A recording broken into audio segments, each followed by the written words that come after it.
RPM is good.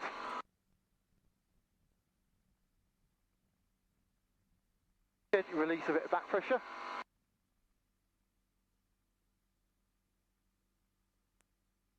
Here's the climb. There's 60 knots. Steering flaps are up. Lovely. And we'll just go to the left slightly. We're going to the left just for hill clearance. Yeah, just a bit more noise sensitive over there. Yeah. Oh, now we can suddenly go into climb rate. That's lovely. 75. Yep, climbing out 75. Going up well now. Yeah. Oil pressure's good. Zoom out the map.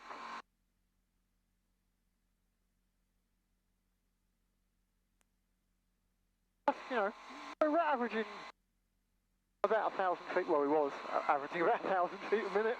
It's like a solid 750, really, isn't it? Yeah. With traffic, Golf Whiskey Lima is downwind to land 36 right.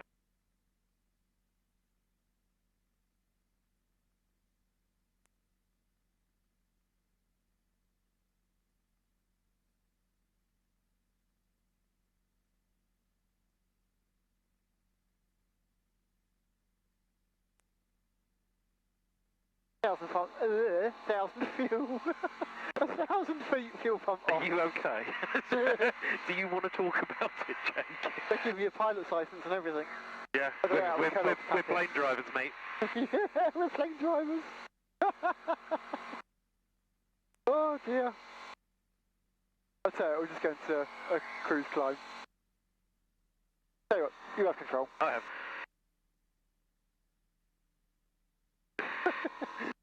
Oh dear. So, obviously, new YouTube channel. Oh, Episode 1. It's only hand. Should we address the elephant in the room and talk about that title, Jake? What, lack of hand? The lack of hand. So, that was...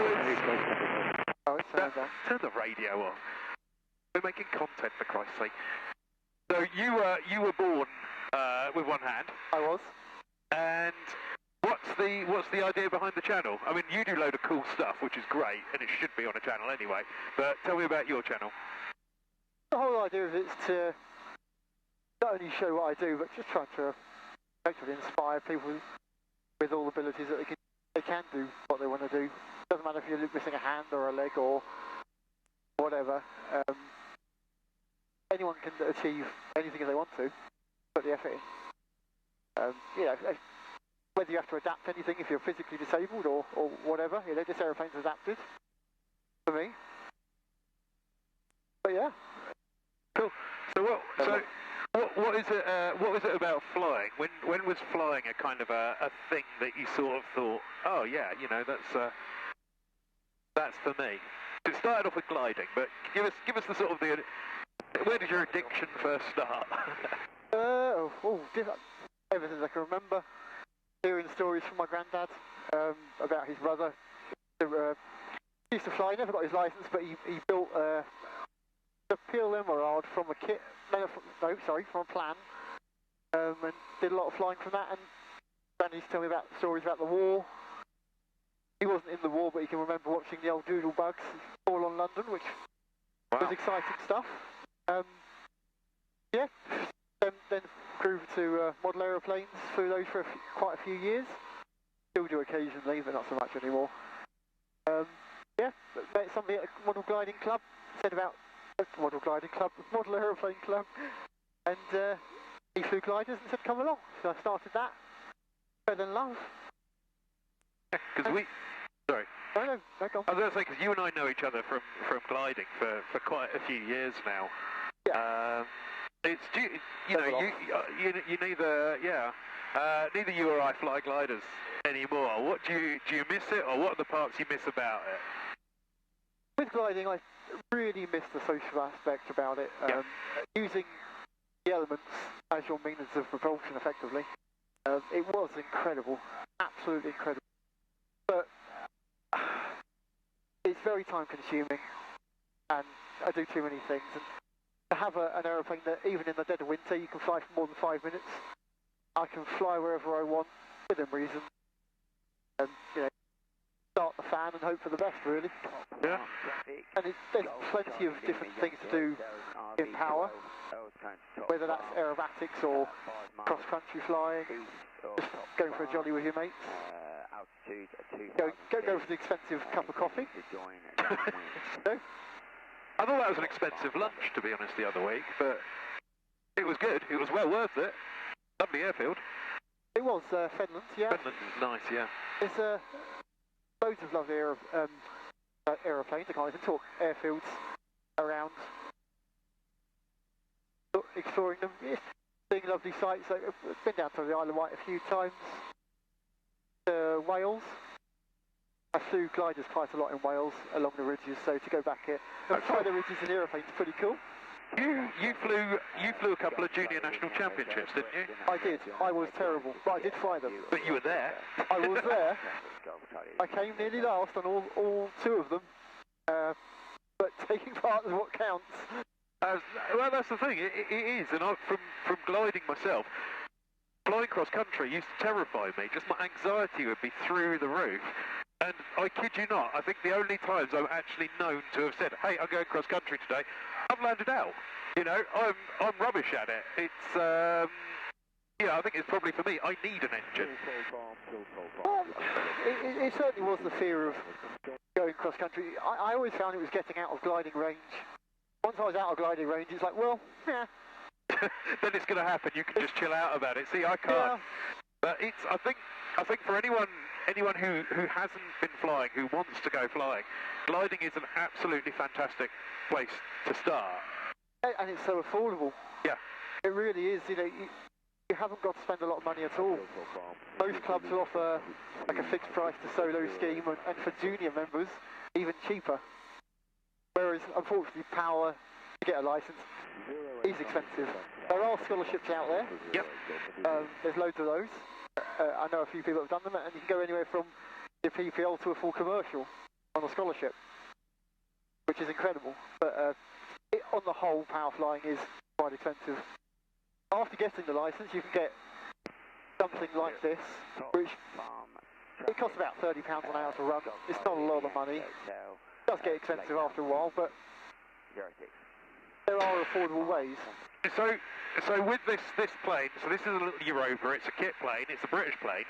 Tell us sort of what it does, really. It's because it'd be kind of as you make videos, it'd be nice to look at other planes, speak to the owners, and maybe get so people get more of an idea as to what planes cost, how much they are to run and to keep and look after, and what's involved. Absolutely. So the Europa was designed as a touring aeroplane. It's got a tiny little 1.2 litre 80 horsepower Rotax up front. It's economical. Economic to run. You build it in your garage with if you've got a little bit of fiberglass experience. Anyone can build one. Maybe not me, but anyone can build one. If you've got the time. Yeah, they take probably 3,000, 4,000, 5,000 hours, so it's a lot of work to get going. Yeah. But for me, the Europa really is that. It's a touring aeroplane. It's fast. It'll cruise at 130 knots if you want it to. I usually stick to about 120, which is what we're doing. Yeah, so we're at 120 knots, so we're, roughly 140 miles an hour across the land? Yeah, roughly, and that's... I did work it out, and at 120 knots, it works out to be about 40 miles to the gallon. On the car equivalent. Pretty economical, isn't it? That's not bad. It is. You can fly from here down to Cornwall in less than 2 hours. Here, so we're based at Nayland in Suffolk. So from Nayland to the Isle of Wight is 50 minutes. Whereas, and I know certainly from where I live in Essex, to Cornwall is 5.5 hours in the car. Are you speeding? So, exactly. I've never done it in less than about 7 or 8. No, that was all at the speed limit. It was a bit cold on the motorbike back in the December, God, yeah. but no, that was at the speed limit proudly, with plenty of stops. So all right, it was a bit more than 5 hours, but on the road. So one of the things that I think when I started flying, the thing that I realised that I still love from the air, and it doesn't get old, is that you know, you go from like one place to another place, and you sort of think, oh yeah, you get on the A12 and you just drive straight. When you actually fly over it, actually how textured it is, things are never quite where you expect them.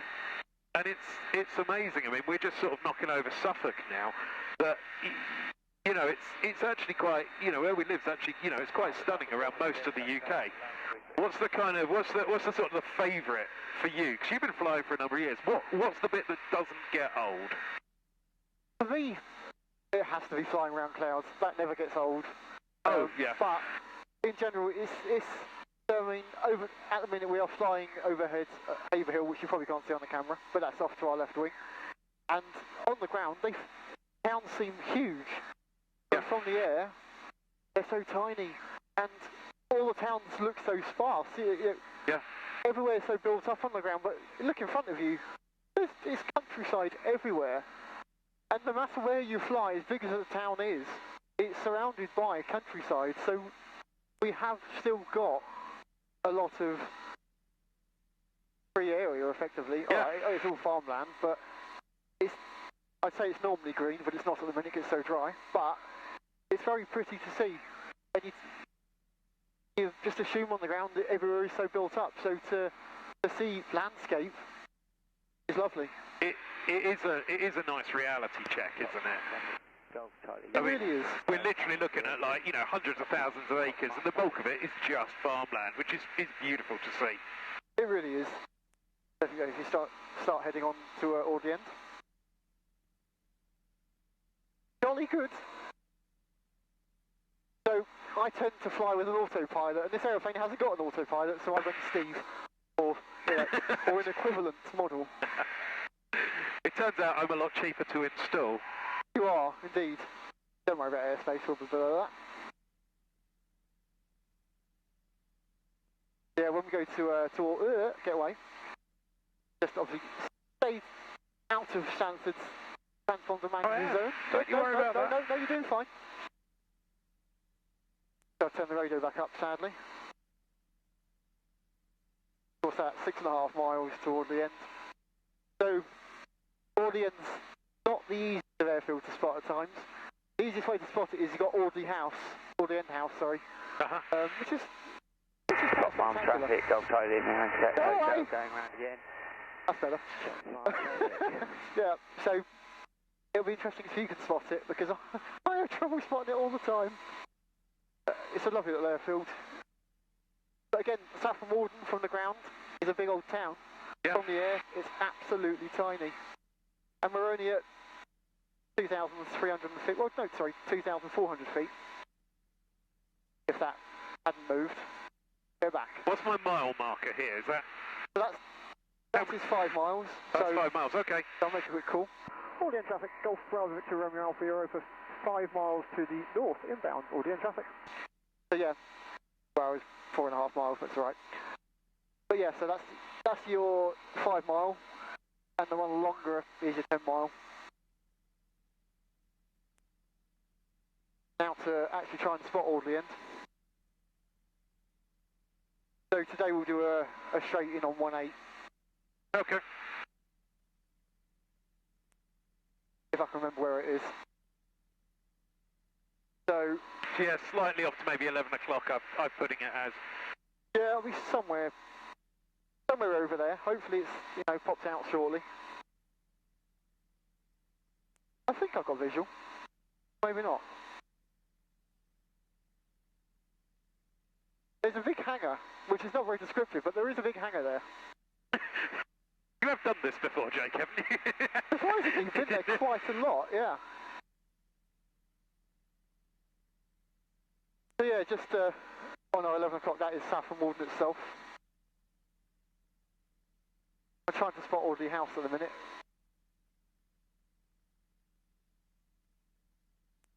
Right, eye control. You have. Whee! Don't have too much fun flying an aeroplane. I wondered why I couldn't spot Audley End. But it's right there! So, if I'm on, stopping to take off. Have you found it? Is that Audley House down there? Yeah. That that's sort of Audley End ruiny traffic. type thingamabob? Yeah, so we're going to do a quick orbit. Oh, okay, is that our runway there? Yeah. Yeah, 'cause I've never been in here. Ah, right, okay. That's not how to do an approach, by the way. No? No. Is that not what we were all taught at plane driver school? No. Kellogg's didn't teach you that. Farm traffic, Golf Charlie Lima Hotel, Lima Yankee Hotel, final 0. Right, get it though, 84 knots, so that's flap and gear. Flap and gear can come down. Gear is locked, so brakes off, undercarriage down locked, mags are on both, make sure we don't have prop is on, fully fine, or off. And straps are tight. Straps are tight. Audio traffic, Golf Romeo Alpha 518, audio traffic.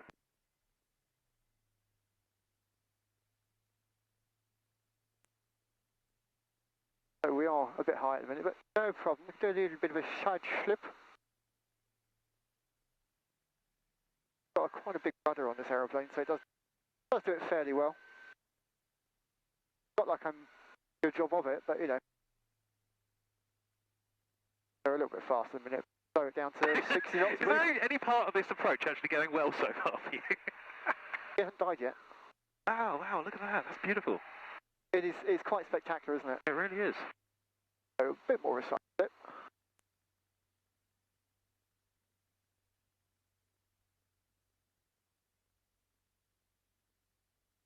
So this is not the recommended approach to anywhere.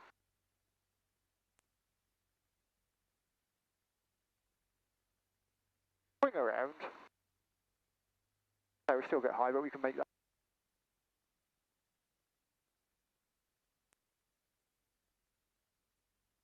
There is a ant to welcome us. Straighten her out. Get her back to 60 knots. Come on. Bouncy. So how many bounces do you normally aim for, Jake? Oh, if I can get 10, I'll be quite happy.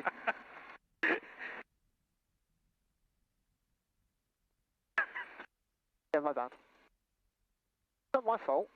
He likes to bounce. Audio traffic, Golf Romeo Alpha backtracking 18, audio traffic. They almost sound like I'm doing, and clearly I don't. You know what? I actually didn't even know it was you with a couple of the radio calls because you suddenly sound really professional. It's the only time in my life I sound professional. Like I listen to it and it's like, that's the sort of guy I'd trust in an aeroplane. More for you. I know, right? Well, I've just survived another one. Just about. This isn't sponsored by Pepsi, by the way.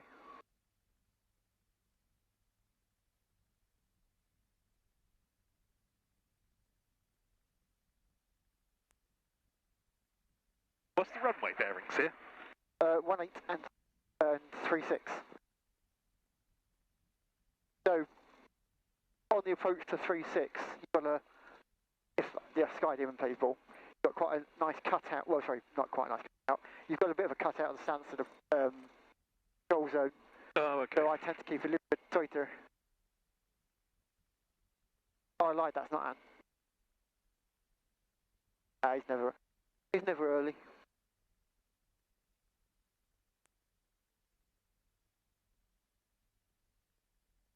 Is that not Ant playing with his Europa? Is that not Ant's Europa? That is Ant's Europa, but that is not his car. We might want to ask who it is that's bundling it. Oh, unless he's got a new car. Huh. Soviets never tell me anything. Oh look, it's a fellow Soviet for you. What's that? He's a fellow Soviet for you. Oh. Right, yeah, so... Test the max one more time. Right max good. Left max good. Both can come off. Well, in fact, before that.